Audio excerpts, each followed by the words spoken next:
Entwined, developed by PixelOpus, is a rhythm-based game that has a stunning presentation but doesn't deliver on its unique ideas and potential.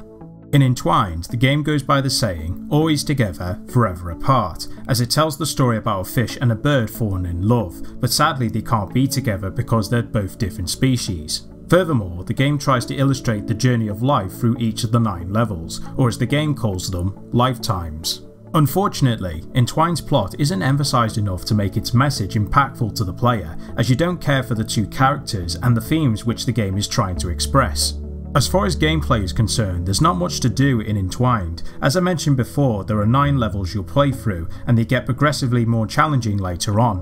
In order to succeed, you have to control the 2 characters with the analog sticks. You operate the fish with the left, while the bird is operated with the right, as you have to gather the orbs within the levels in order to fill both energy meters. However, during this process you have to fly the fish and the bird through their coloured gates, but if you make an error you lose a portion of the orbs that you obtained earlier on.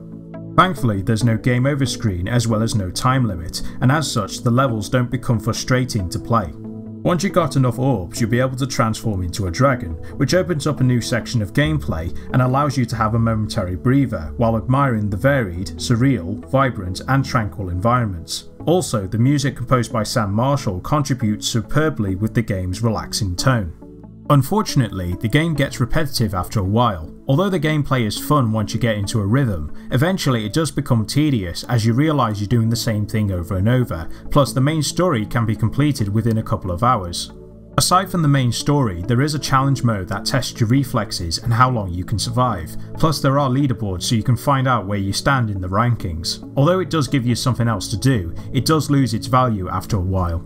Ultimately, Entwined is a game that has style without substance. If the story had further development and the gameplay had more variation, then it would have been a much more enjoyable experience. It's not a bad game by any stretch of the imagination, as it's clear Entwined wants to be poetic and unique, but sadly it doesn't do enough to make this love story special.